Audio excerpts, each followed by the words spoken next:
Alright class, इस video में हम डिस्कस कर रहे हैं कॉम्प्लेक्स नंबर के सारे difficult question. So the first one is November 2008 paper 3. It says that the complex number W is given by, complex number आपको दे दिया. Find the modulus and argument of W. So for the first part the modulus is the modulus under root of x square plus y square.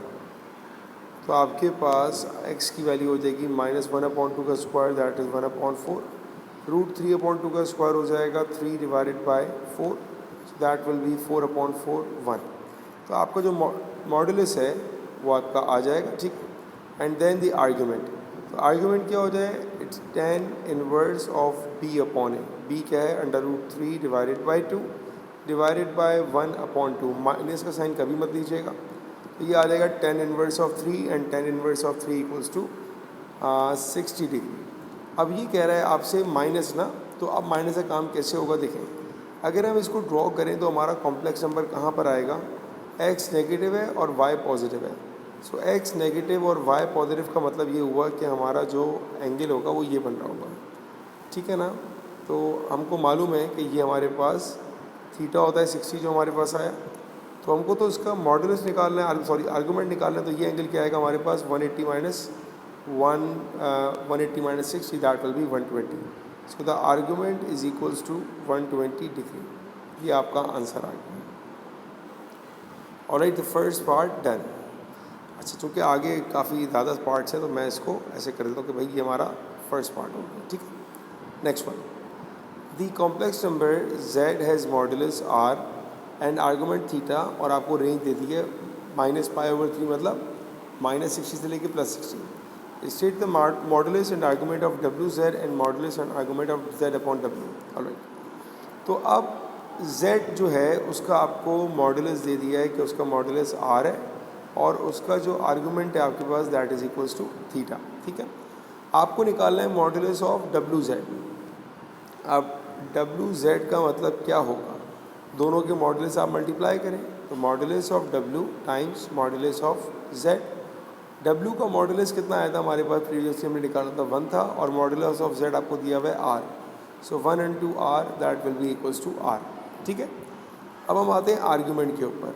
So argument of WZ, argument की property क्या होती है, argument of W plus argument of Z, ये हमारी property होती है.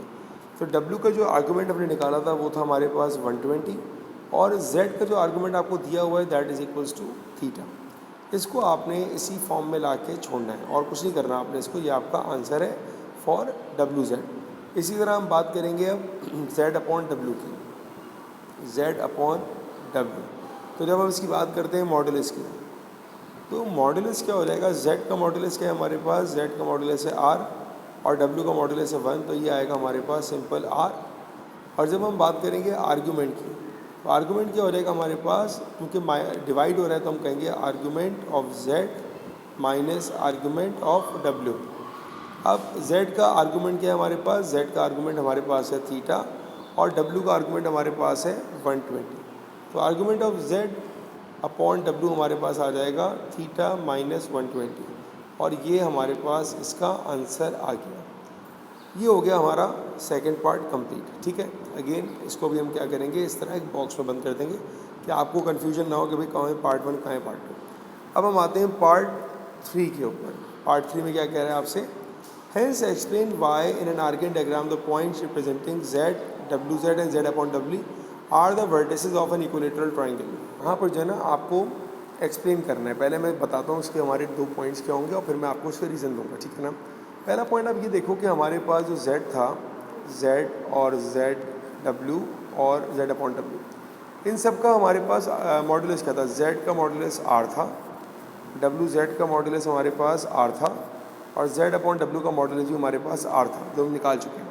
तो हमारा पहला पॉइंट क्या बनेगा, distance of all points from origin is R.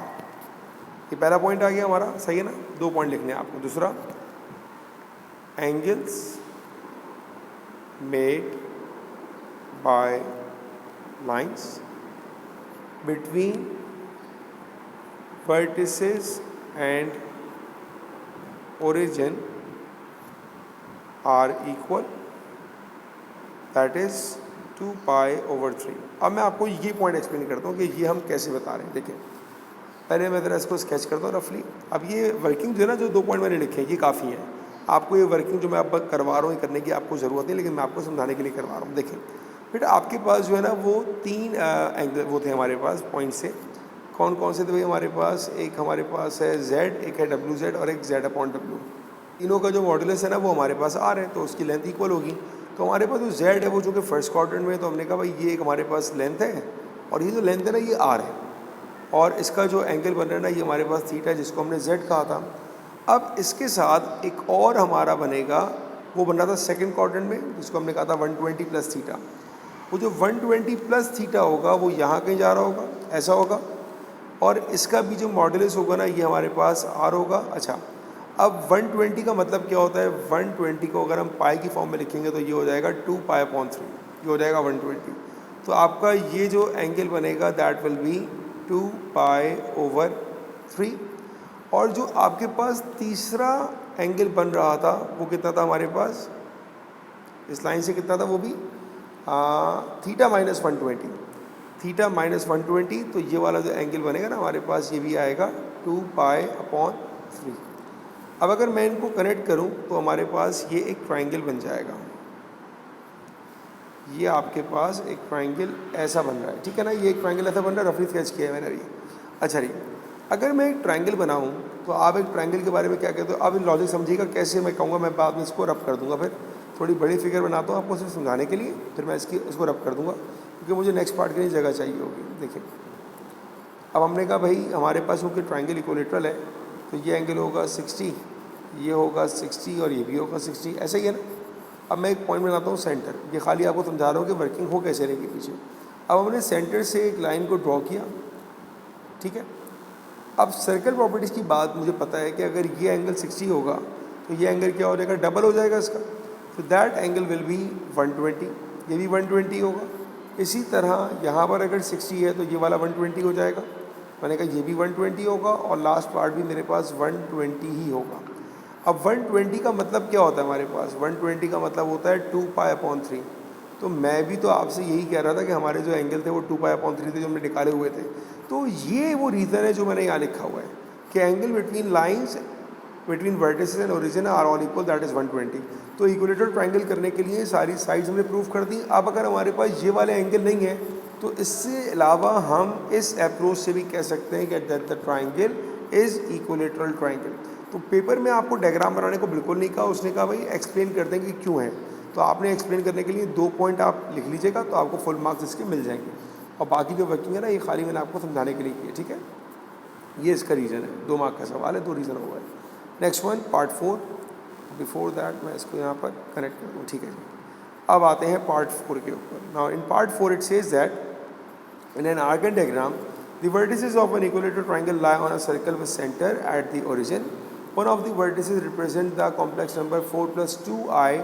Find the complex numbers represented by the other 2 vertices. Give your answer in the form of x plus iota y, where x and y are real and exact. सवाल में एक चीज़ समझने वाली है। देखें, क्या मुझे और आपको पता है कि z कौन है? हमें z के बारे में नहीं पता, हमें z के बारे में नहीं पता ना। हमें सिर्फ ये पता है कि z वो पॉइंट है जो कि इक्विलेटरल ट्रायंगल पर लाई कर रहा है, ऐसे ही है ना। फिर इसने कहा कि इक्विलेटरल ट्रायंगल पर एक पॉइंट लाई कर रहा है, और वो पॉइंट क्या है हमारे पास? वो 4 plus 2i।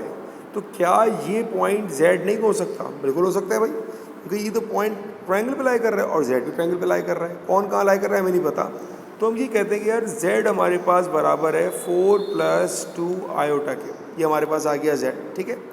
अब आपको क्या निकालना है? अब आपको निकालना है उसके 2 वर्टेक्स। अब एक वर्टेक्स हमें क्या दिया था उसने? WZ। तो अगर z मुझे मिल गया तो WZ तो मैं निकाल सकता हूँ, क्योंकि W का तो हमें दिया हुआ है complex number. So W is -1/2 -1/2 plus iota √3/2 W times Z। Z हमारे पास क्या हो गया? 4 plus 2i। अब आपने इसको सिंप्लीफाई करना है, तो ये हमारे पास आएगा -1/2 into 4, that will be -2, plus -1/2 into 2, that will B iota. उसके बाद √3/2 into 4 that will B 2√3 iota plus plus plus. अच्छा आयोटा आयोटा माइनस हो जाएगा हमारे पास, 2 और 2 कैंसिल हो जाएगा तो ये आएगा -√3। तो आपके पास बचा क्या? आपके पास बचा -2 -√3 रियल पार्ट प्लस 2√3 -1 और ये हमने कर दिया आयोटा के साथ। ये हमारे पास आ गया WZ का कॉम्प्लेक्स नंबर आ गया हमारे पास है, ठीक है। इसी तरह आपको निकालने को क्या कह रहा है, Z/W। अब आते हैं भाई Z/, हाँ Z/W, मैं चेक कर रहा था W/Z तो नहीं, Z/W। अब Z क्या है हमारे पास, Z है 4 + 2 आयोटा डिवाइडेड बाय W हमारे पास क्या था, -1/2 प्लस रूट आयोटा -1/2 प्लस √3/2। ये आ गया हमारे पास W। अब आपने क्या करना है, आपने करना है इसका कॉन्जुगेट अप्लाई करना पड़ेगा, बट बिफोर दैट मैं थोड़ा सिंप्लीफाई कर लूँ उसको। तो ये आएगा मेरे पास 4 + 2 आयोटा डिवाइडेड बाय -1 प्लस √3 और 2 ऊपर आके मल्टीप्लाई हो जाएगा इसके साथ। तो ये क्या बनेगा आपके पास, that will be equals to 8 + 4 iota divided by √3 -1, ठीक है। अब यहाँ पर किया कॉन्जुगेट, वो हो जाएगा √3 + 1 डिवाइडेड बाय √3 + 1। सिंप्लीफाई करेंगे इसको, मल्टीप्लाई करते हैं तो 8√3 plus 8 plus 4 into √3 iota and plus 4 iota divided by √3 - 1 √3 + 1 it will be a² minus b²। मज़ीद सिंप्लीफाई क्या होगा हमारे पास किया। अब आप आयोटा वालों को साथ लिख लेंगे और जो विदाउट आयोटा है वो हम साथ लिख लेंगे। तो पहले पूरे में से देखें 2 ऊपर कॉमन आ रहा है, जब मैं 2 कॉमन लूँ और आयोटा वालों को साथ लिखूँ तो ये आएगा मेरे पास 8 नहीं आएगा, जब 2 कॉमन ले लिया मैंने तो ये आएगा 4 + 4 √3 प्लस 2 √3। बल्कि एक काम करें ना, 2 कॉमन क्यों ले रहा हूँ, 4 कॉमन भी तो आ रहा है इसमें से, 4 ले रहा है, कॉमन ले लेते हैं। 4 कॉमन ले लिया तो ये आ गया 2 √3 plus 2 plus √3 iota plus 1 iota, या सिर्फ आयोटा लिख देता हूँ। और डिवाइड में क्या बचा, 3 - 1 इज़ 2। सिंप्लीफाई करते हैं, ये 2 1 2 2 तो इसका आंसर आएगा 2 bracket 2 √3 plus 2 plus √3 iota plus iota, right. अच्छा यहाँ पर मैंने ऑब्जर्व किया कि मैंने W में मैंने आयोटा नहीं लगाया, तो W में आयोटा वाला पार्ट हमारे पास √3 के साथ है, तो ये आएगा हमारे पास आयोटा। अब इसके बाद हमारा सवाल होना शुरू हो जाएगा चेंज, तो मैं रब कर दूँ इसको, ये हमारा सवाल यहाँ से होगा चेंज, ठीक है। ये हमारे पास यहाँ पर भी आयोटा है, तो अब हमारे पास क्या बन जाएगा, ये that will be 2 × 4 + 2 iota divided bye -1 plus √3 iota, ठीक है। अब आपने कॉन्जुगेट कर दिया तो ये आएगा -1 minus √3 iota divided bye -1 √3 iota. Simplify करते हैं इसको। अच्छा 2 को मैं मल्टीप्लाई नहीं करूँगा, 2 मुझे पता है कैंसिल हो जाएगा, तो 4 + 2 iota times -1 √3 iota divided by a minus b और a + b बन जाएगा a² minus b²। √3 into √3 that will be 3 iota iota -1, तो ये हो जाएगा 1 + 3 दैट विल बी 4। ये 4 हो जाएगा तो 2 और ये कैंसिल हो जाएगा हमारे पास, ठीक है। आगे बढ़ते हैं। अच्छा जी, अब इस ब्रैकेट में से भी मेरे पास 2 कॉमन आ रहा है, तो मैंने यहाँ से भी 2 कॉमन ले लिया। अंदर क्या बच गया 2 प्लस आयोटा और यहाँ पर -1 √3 आयोटा। इससे भी मैंने क्या किया भाई, 2 को और 2 से कैंसिल कर दिया। अब सिर्फ मैंने ब्रैकेट्स को मल्टीप्लाई करना है, तो ये आएगा हमारे पास 2 × -1 -2 2 × -√3 -2 √3 iota iota into -1 iota plus minus iota into iota हो जाएगा +1 -1 मतलब प्लस हो जाएगा और ये आएगा √3। तो अब मेरे पास क्या बचा, रियल पार्ट क्या आया √3 -2 that is the real part plus, और आयोटा वाले क्या हो जाएंगे हमारे पास -2 हाँ -2 √3 और प्लस -1 और ये आएगा आयोटा। ये बना मेरे पास आंसर। ऑलराइट, तो ये सवाल हमारा कंप्लीट हुआ। ये हमारा आंसर बना लास्ट वाले पार्ट का। दो जो नंबर निकालने को कहे थे ना, एक नंबर तो मैंने ये निकाल दिया था और दूसरा नंबर हमारे पास ये वाला आ गया। ठीक है, ये आपका आंसर हो गया। Alright, the next question is from November 2011, paper 3.3. The complex number w is defined by -1 plus iota. Find the modulus and argument for w square and w cube. Show your working. अब यहाँ पर पहली mistake ये होती है कि बच्चा w square और क्यूब निकालने बैठ जाता है। आपको ज़रूरत ही नहीं निकालने की। कैसे करेंगे आप देखें। अगर हम बात करें w की, w का हम निकालते हैं आर्गूमेंट और w का निकालते हैं मॉडुलस। तो w का जो मॉडुलस हमारे पास आएगा, जिसको हम r बोल रहा हूँ मैं यहाँ पर, that is under root of x square, it's 1 plus y square, it's 1, that will be under root 2. ये आ गया w का मेरे पास मॉडुलस। और इसका जो आर्गूमेंट होगा that will be 10 inverse of 1 upon -1, it will be 1, that will be 45।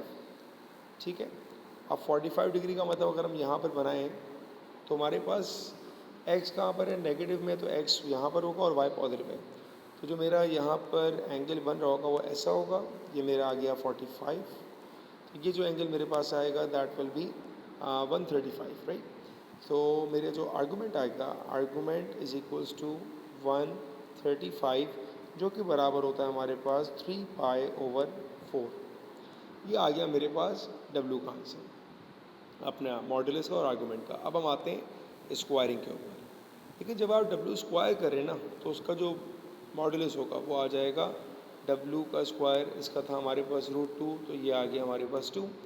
जब हम आर्गूमेंट आएंगे तो आर्गूमेंट ऑफ w स्क्वायर का मतलब क्या हुआ, इसका मतलब ये हो गया भाई argument of w plus argument of w। ऐसा क्यों? w स्क्वायर का मतलब ये होगा w मल्टीप्लाई बाई w, और हमको पता है कि मल्टीप्लाई में हमारे पास एडिशन हो रहा होता है, तो ये मतलब हुआ इसका।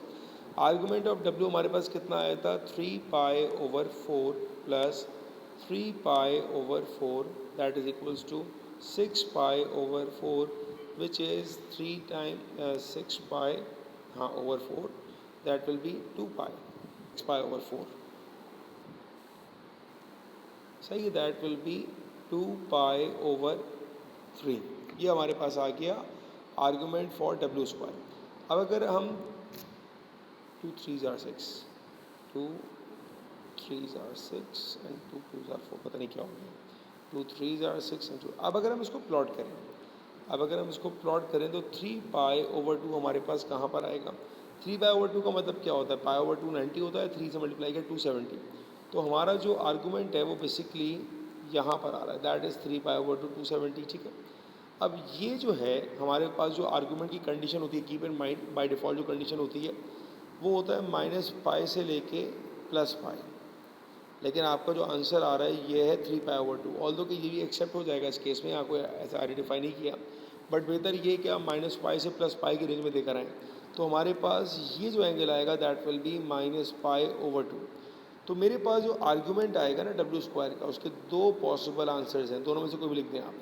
या तो आप लिखें 3 पाई ओवर 2, या फिर आप लिख दें -पाई ओवर 2, और कर रहा हूँ, दोनों आपके सही आंसर काउंट किए जाएंगे, लेकिन बेहतर है, रिकमेंडेड है कि आप इसको इस फॉर्म में लिखा करो। अब आप आएँ w क्यूब के ऊपर। जब w क्यूब का हम निकालेंगे मॉडुलस, तो मॉडुलस क्या रहेगा भाई, जो r का मॉडुलस था ना उसका क्यूब कर लें आप। r का मॉडुलस क्या था हमारे पास, √2, तो ये आएगा हमारे पास 2 √2। ये तो आ गया हमारे पास इसका मॉडुलस आ गया। अब आते हैं argument. So argument of w cube का मतलब क्या होगा, w into W into W, यही मतलब हो जाएगा। तो आपने क्या करना है भाई, आपने उसका तो निकाल लिया था ना मॉडुलस, इसका तो आपके पास आ चुका था 3 पाई अपॉन 2। अब आप 3 पाई अपॉन 2 में इसको ऐड कर लें। इसको मैं यूँ कहना चाह रहा हूँ आपके साथ कि w क्यूब का मतलब क्या हुआ, argument of w plus argument of w plus argument of w। ठीक है, इन दो का आंसर हमारे पास आ चुका था, दैट इज़ 3 पाई ओवर 2, और लास्ट वाले का जो आंसर है हमारे पास इट्स 3 पाई ओवर 4, वो तो आपको गिवन ही है 3 पाई ओवर 4। अब इसका एलसीएम ले लें, एलसीएम आ जाएगा हमारे पास 4, 6 pi plus 3 pi, that will B 9 pi over 4।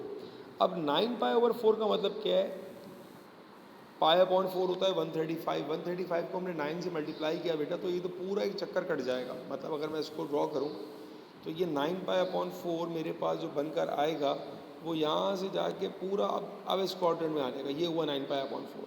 तो मुझे तो अपना आंसर देना होता है माइनस पाई से प्लस पाई। तो मैं क्या करूँगा, अब 9 पाई over 4 minus 2 pi, that will B pi over 4। ये आपका बनेगा आंसर। तो ये हुआ हमारा पहला पार्ट कंप्लीट, जहाँ पर हमने तीनों के कोऑर्डिनेट वो निकाल लिए, मॉड्यूलस और आर्गुमेंट निकाल लिए। ठीक है, ये हमारे आंसर्स आ रहे हैं। आंसर्स को ज़रा मैं हाईलाइट भी कर दूँ। ये हमारा आंसर था, ये हमारा आंसर, ये आंसर, ये आंसर, दोनों ही आंसर है, ये आंसर और ये आंसर। ये हमारे सारे आंसर्स आ चुके हैं। Part 1 complete. For part 2, the points in an arcane diagram represents W and W square are the ends of a diameter of a circle. Find an equation of the circle, give your answer in the form of this. कैसे होगा? सवाल बहुत simple है, कोई ज़्यादा मुश्किल नहीं है। देखें, इंपॉर्टेंट बात क्या करी है, सबसे इंपॉर्टेंट बात पता है कि इस पूरे सवाल में W and W square are the ends of a diameter। देखिए, डायमीटर बता दिया इसने तो काम आसान कर दिया। अब मेरे पास W तो दिया हुआ था, W is -1 plus iota. W आपको दिया हुआ था। अब हम निकालते हैं ज़रा W square. W square is -1 plus iota का whole square, that will be A square minus 2AB plus B square. अच्छा, B क्या है हमारे पास? आयोटा का स्क्वायर। तो आयोटा का स्क्वायर तो हमारे पास हो जाएगा -1, तो आंसर आ जाएगा -2 आयोटा। तो हमारे पास W स्क्वायर जो आ रहा है, अगर हम इसको कॉम्प्लेक्स नंबर में लिखें तो ये आएगा 0 प्लस या 0 माइनस 2 आयोटा कर देता हूँ डायरेक्ट मैं इसको। ये आ गया मेरे पास W का आंसर। ठीक है, तो इसके कोऑर्डिनेट्स क्या बनेंगे? इसके कोऑर्डिनेट बनेंगे 0 एंड -2। W के कोऑर्डिनेट क्या बन जाएंगे? -1, 0। इन दोनों से मैं इसका मिड पॉइंट निकाल सकता हूँ। मिड पॉइंट क्या हो जाएगा भाई? -1/2 एंड 0 -2, -2/2 -1। ये आ गया इसका हमारे पास मिड पॉइंट। ठीक है, यहाँ पर इसका जो W का जो I है वो तो हमारे पास 1 है। W का जो I है दैट इज़ 1 नॉट 0। -1 1 हो गया, तो 1 -2 -1/2। ये हमारे पास मिड पॉइंट आ गया। अब मिड पॉइंट से हम किसी भी पॉइंट की लेंथ निकालेंगे। या तो हम इसकी लेंथ निकाल के डिवाइड बाई 2 कर दें रेडियस के लिए, कुछ भी कर सकते हैं जो आपको अच्छा लगे। तो मैं रेडियस निकालने के लिए क्या कर रहा हूँ, मैं डिस्टेंस निकाल रहा हूँ from mid point to W। तो ये आएगा √of x2 - x1 -1/2 plus 1 whole square, y2 - y1 -1/2 -1 whole square. So -1/2 plus 1 that will be 1/2, और 1/2 का स्क्वायर हो जाएगा 1/4 प्लस -1/2 -2 -3 9 9/4। तो आंसर आ जाएगा हमारे पास √10/4, जो कि बराबर हो जाएगा मेरे पास रेडियस √of 10/2। ठीक है बेटा, अब आपको क्या निकालना था? You need to find the equation of a circle. हम ए ऐसे पढ़कर आते हैं, equation of a circle is जब हमारे पास एक सेंटर ओरिजिन पर नहीं है। ठीक है ना, तो ये हो जाए x माइनस एच का whole square plus y minus k का whole square equals to r square. ये हमारे पास जनरल फॉर्म होती है इक्वेशन ऑफ सर्कल की। अब यहाँ पर ये जो पॉइंट है आपका basically that is the centre point. तो ये मेरे पास लिखा है z minus a plus b iota. मैं पहले लिखूँ किस फॉर्म में दे रहा है भाई, ये z minus a plus b iota equals to k. ये हमारे पास आ रही है इक्वेशन। तो मेरे पास आएगा z माइनस, अब ये a और b क्या है? दी मिड पॉइंट। मिड पॉइंट क्या है हमारे पास? -1/2 -1/2 आयोटा, z माइनस ये आ गया हमारा mid point equals to radius. Radius क्या है हमारे पास? Radius is √10/2। कंपेयर करेंगे आपको तो आपको सारे आंसर अपने मिल जाएंगे। के का आंसर आ रहा है √10/2 और ये आपका बना फाइनल आंसर। ठीक है ना, ये आ गया आपका आंसर। इसमें के का आंसर आपको मिल जाएगा √10/2। Next one, it's June 2012 paper 3 the complex number u and w satisfy the equation. अच्छा, पहला पार्ट मैंने नहीं कराया क्योंकि ये पार्ट आपका आराम से हो जाएगा bye simultaneous equation and proceed करेंगे आप। मेरे हिसाब से तो थोड़ा डिफिकल्ट पार्ट बच्चों को लगता है वो है इसका पार्ट बी, और पार्ट बी का भी लगता है खाली ये 1 मार्क वाला क्वेश्चन पार्ट 2। तो पहले तो हम इसका पार्ट बी करेंगे start. On a sketch of an Argand diagram shade the region whose point represent the complex number satisfying the inequalities z - 2 + 2 iota less than equal to 2 and argument given, real part given.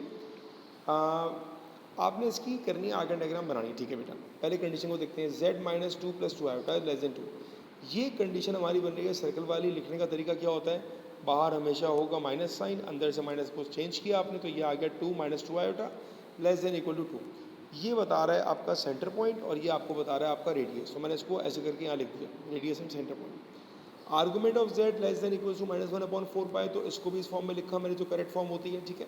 और ये angle बता रहा है मुझे π/4, but minus मुझे बता रहा है क्लॉकवाइज डायरेक्शन। सेंटर क्या हो गया 0 0 45 clockwise. Real part of z greater than equals to 1, इसका मतलब क्या हो गया, रियल पार्ट होता है हमारा x एक्सिस, तो ये हो जाएगा x is greater than equals to 1। तो हमारे पास तीन चीज़ें आ गई, सर्कल, एंगल और लाइन। बनाना शुरू करते हैं। अब इसको मैंने प्रॉपर आर्गन डायग्राम को ऐसे कंस्ट्रक्ट किया, ठीक है ना। सेंटर क्या था मेरे पास 2 - 2, तो आपको नजर आएगा 2 - 2 पे आ गया मेरा सेंटर। रेडियस कितना था 2, तो ये डिफरेंस देखें आप, ये भी 2 आ रहा है, ये भी 2 आ रहा है, ये भी 2 और ये भी 2, तो मैंने बनाया एक सर्कल। ये तो मेरा ये वाला पार्ट हो गया कंप्लीट। अब ये कह रहा है आपको एंगल बनाना है 0 पे रख के 45 डिग्री क्लॉकवाइज डायरेक्शन। तो 0 पर 45 ये जा रहा है मेरा एंगल, ठीक है। और आखिरी था रियल पार्ट वाला ना, ये रहा x greater than equal to 1, तो ये पार्ट आपको नजर आएगा यहाँ पर, ये आ गया x greater than equal to 1। तो ये कंस्ट्रक्शन करने के आपको यहाँ पर 5 मार्क्स मिल जाते हैं। अब ये कहता है calculate the greatest possible value of real part of z for points lying in the shaded region. देखिए अब समझने वाली बात है कि greatest possible distance real part का शेडेड रीजन में कहाँ होगा, हमारे पास इस वाले पॉइंट पर होगा। यहाँ से अगर आप देखें तो ये आपका हाइपोटेन्यूज बन रहा है ना, रियल पार्ट की मैक्सिमम वैल्यू यहाँ पर मिलेगी आपको, ठीक।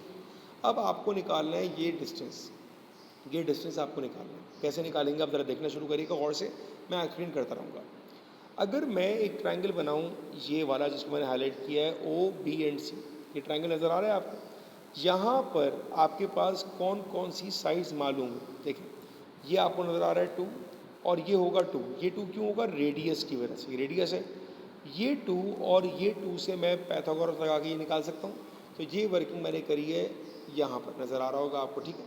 तो ये मैंने निकाला अपने पास O से लेके C की वैल्यू, ये मेरे पास आ गई √8 बाय यूजिंग पाइथागोरस, ठीक है। अच्छा अब आप मुझे बताएं फ्रॉम सेंटर टू सर्कमफेरेंस ये क्या होता है, दैट इज़ रेडियस। रेडियस आपको मालूम है 2 था, ये हमने निकाल लिया √8 था। तो पूरा क्या आ जाएगा, ये पूरा आ जाएगा मेरे पास 2 + √8 जैसा आपको नज़र आ रहा है। अब मैं ट्रायंगल बना रहा हूँ ओ पी एंड वाई, ये ट्रायंगल बन गया मेरे पास, ठीक है। मेरे पास ये डिस्टेंस आ गया 2 + √8। अब मुझे निकालना है खाली रियल पार्ट, मतलब मुझे चाहिए ओ से लेके पी का डिस्टेंस, ये चाहिए मुझे खाली रियल पार्ट। ये एंगल कितना है, ये एंगल है मेरे पास π/4, क्योंकि हमने एंगल बनाया है, लोकस बनाया इसका। तो अब यहाँ पर जो ट्रायंगल इस वक्त हाईलाइट हुआ हुआ है, यहाँ पर आप सिंपल ट्रिग्नोमेट्री अप्लाई कर सकते हो। और ट्रिग्नोमेट्री अप्लाई करने के बाद आपने अप्लाई किया cos, so cos π/4 equals to adjacent is x, hypotenuse is 2 + √8। ये बन जाएगी आपकी इक्वेशन और इसमें आपको x निकल जाएगा बेटा।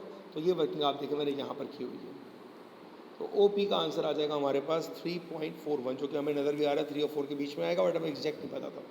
तो आपके पास आंसर आ जाएगा 3.41। जब भी आप कंस्ट्रक्शन में काम कर रहे हो ना लोकस का कॉम्प्लेक्स नंबर में, तो बेटा अपनी फिगर को आपने एक स्केच तो करना है, बट स्केच ऐसे करें कि सबका डिस्टेंस इक्वल हो, ये ना हो बहुत ही एक रैंडम सा स्केच हो, उससे आंसर आपका वेरी कर जाएगा। तो ये इसके पार्ट 2 का आंसर है। Alright, it's June 2013 paper 3-1 without using a calculator solve the equation. अच्छा ये वाला पार्ट मैं नहीं करवा रहा, ये इतना मुश्किल पार्ट नहीं है। आपने क्या करना है, आपने W को सपोज करना है A + B iota, W conjugate हो जाएगा A - B आयोटा, पुट करेंगे, कंपेयरिंग कोफिशिएंट करेंगे, आपका आंसर आ जाएगा पहले पार्ट का। इसका मेन मसला था दूसरे पार्ट में। In an argon diagram the loci argument of Z - 2 iota equal to 1/6π। Condition को पकड़े पहले आप यहाँ पर। अगर ये कह रहे हैं आर्गुमेंट ऑफ Z - 2 आयोटा, मैंने इसको इस फॉर्म में लिखा, तो मुझे पता लग गया रियल पार्ट 0 है और कॉम्प्लेक्स पार्ट 2 है। तो मेरे पास पॉइंट आ गया 0,2 और 0,2 पे एंगल क्या बनेगा मेरे पास 1/6π। 0,2 पे 1/6π देखा मैंने बनाया। तो जब मेरे पास 0,2 ये पॉइंट था, यहाँ पे बनाई मैंने हाफ लाइन, ठीक है, और इस पर जो एंगल बनाया दैट इज π/6। ये मैंने इसको सॉल्व कर दिया, आगे देखते हैं।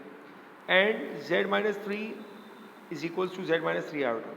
अब पहले कंडीशन देखें, ये जब हमारे पास दो मॉड्यूलस होते हैं तो कंडीशन होती है हमारे पास परपेंडिकुलर बाइसेक्टर वाली। पहले इनको इनकी ओरिजिनल फॉर्म में लिखेंगे। Z - 3 को अगर हम लिखेंगे तो ये बन जाएगा, इसका इमेजिनरी पार्ट 0 है, इसी तरह इसका रियल पार्ट 0 है। तो हमारे पास पॉइंट आ गए, एक आया 3,0 और एक आया 0,3 और इन दो की बनेगी परपेंडिकुलर बाइसेक्टर। देखिएगा गौर से, अब बेटा 3,0 का है, ये रहा आपके पास 3,0, मैं लिख भी देता हूँ, ये है 1, ये है 2, ये है 3। तो ये जो पॉइंट था मेरे पास दैट इज 3,0 और ये पॉइंट था 0,3। अब अगर आप इन दोनों को कनेक्ट करो तो एक लाइन ऐसे बनेगी। अब आप देखो कि इसका बाइसेक्टर कहाँ बनेगा, ये बनेगा इसका बाइसेक्टर। और अगर आपके पास 30 और 03 आ रहा है तो आप समझ जाओ कि इसका जो लाइन बनेगी 45 से, ग्रेडियंट इसका 1 आ रहा होगा मेरे पास, ठीक है।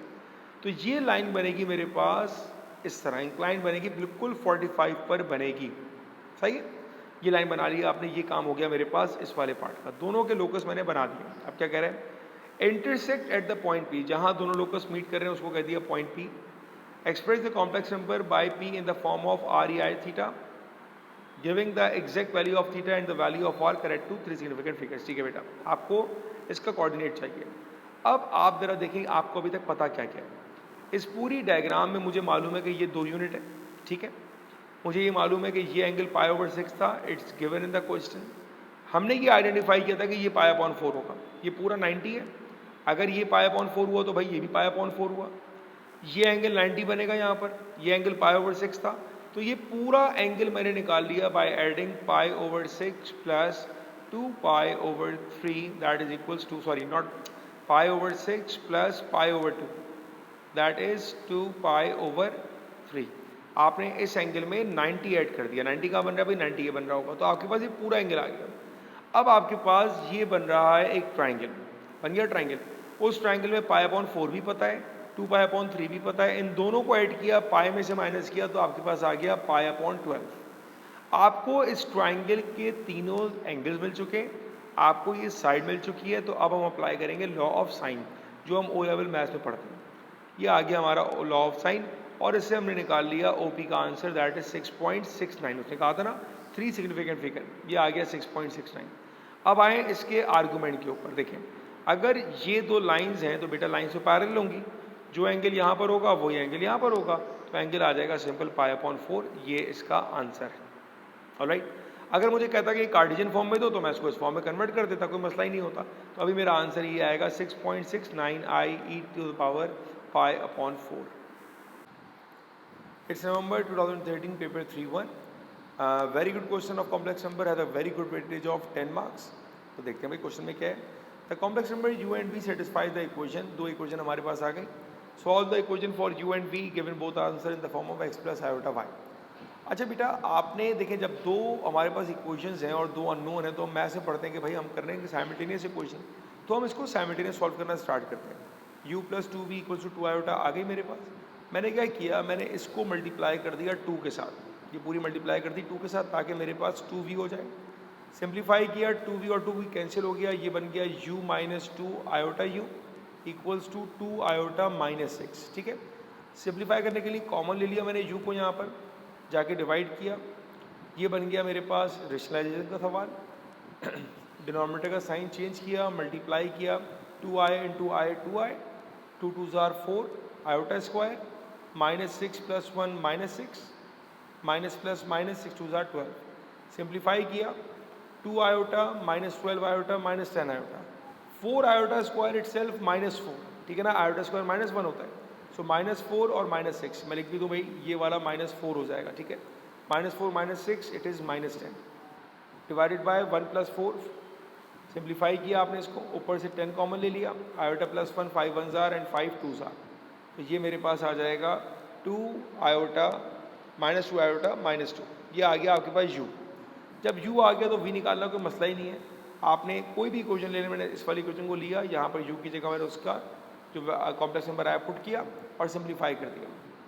Iota × iota iota square, +- -2 iota plus v + 3, इन सबको मैंने वहाँ शिफ्ट कर दिया, तो ये आ गया 2 आयोटा स्क्वायर, आयोटा स्क्वायर -1 होता है तो ये -2 हो गया, 3 - 2 हो गया 1 + 2 आयोटा। अब देखिए ये सिंपल सवाल किया, आपको उसने 5 मार्क्स दिए हैं, कोई इतना कॉम्प्लिकेटेड सवाल नहीं था। Next part, on an argon diagram sketch the locus representing complex number z satisfy z + iota = 1। अब ज़रा दिमाग में रखिएगा कि जिसकी बात की जा रही है ना वो z है, यहाँ पर जो नंबर को रिप्रेजेंट कर रहा है वो z से कर रहा है। उसके बाद and the locus representing complex number W, W की बात कर रहा है यहाँ पर, इस पर जो भी कॉम्प्लेक्स नंबर होगा वो डब्ल्यू होगा। Find the least value of Z minus W. सबसे पहले तो आपने कंडीशन को सही फॉर्म में लेकर आना है। Z plus iota Y equals to 1, यहाँ पर इसको सही फॉर्म में लिखने का तरीका ये रहा हमारे पास, ठीक है। तो मेरे पास सेंटर क्या आ गया, सेंटर आ गया 0 - 1 एंड रेडियस इज 1। ये मैंने इसको सिंप्लीफाई कर दिया। इसकी बात करते हैं, W-2 यहाँ पर इसको करेक्ट फॉर्म में लिखा जाएगा, तो ये इस फॉर्म में लिखा जाएगा। हमें पता लग गया कि 2, 0 पर सेंटर आ रहा है, ठीक है। तो हाफ में बनेगी 2, 0 और हमारा जो एंगल आएगा दैट विल बी 3/4, जिसको हम कहते हैं 135 डिग्री। अब आपने कंस्ट्रक्शन करना स्टार्ट करनी है। 0 - 1 पे 1 है, आए भाई कंस्ट्रक्शन पर 0 - 1 ये पॉइंट होगा, इस पे बना 1 का सर्कल, ये आपका पहला लोकस था। और दूसरा मेरे पास था 2, 0 पर हाफ लाइन बनेगी, 2, 0 पर हाफ लाइन ऐसे बन जाएगी और एंगल बनेगा आपका 3π/4 135। ये आपने दो काम कर दिए। अब देखें, जितने भी नंबर यहाँ पर हैं ये रिप्रेजेंट कर रहे हैं डब्ल्यू को, जितने नंबर सर्कल पर हैं वो रिप्रेजेंट कर रहे हैं जेड को, सही है। उसने क्या कहा आपसे, फाइंड क्या करना है, find the least value. Least का मतलब क्या हुआ, angle is 90 degree. Find the least value of z minus W for the points on these loci. तो इसका मतलब ये हुआ भाई z माइनस डब्ल्यू का डिफरेंस तो ये वाला पार्ट हुआ ना, ये आपको निकालना है, ठीक है। ये w है, ये z है, ये 90 है, हमको लीस्ट की बात कर रहा है, तो हमें ये वैल्यू निकालनी है। अब हम क्या कर रहे हैं, हम देखें पहले ये पूरा ट्रायंगल बना रहे हैं। ये बनाया पूरा ट्रायंगल, यहाँ 2 यहाँ -1, डिफरेंस कितना आ गया मेरे पास, 3 का डिफरेंस आ गया, ठीक है। आपको पता है कि ये 90 है, ये 90 होगा भाई, तो ये भी 90 होगा। ये आ गया हमारे पास π/4, सही है। अब ये ट्राइंगल को मैंने सेपरेट यहाँ बना दिया, π/4 पता है, 90 पता है, और मुझे चाहिए ये पूरी लेंथ, ये पूरी length that is the opposite चाहिए मुझे x निकालने के लिए I simply apply sine theta.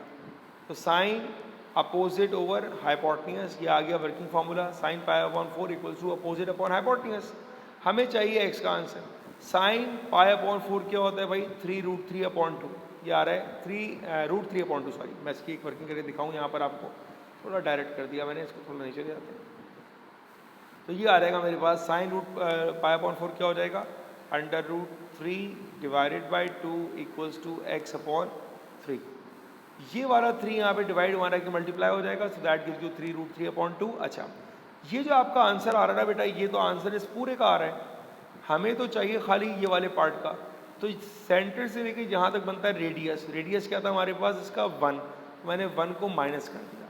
तो ये पूरी जो लेंथ मेरे पास आई थी दैट वाज 3√3/2 -1, उसमें से मैंने ये 1 माइनस कर दिया, तो मेरे पास ये शेडेड पार्ट आ जाएगा जो मुझे चाहिए, and that is your answer.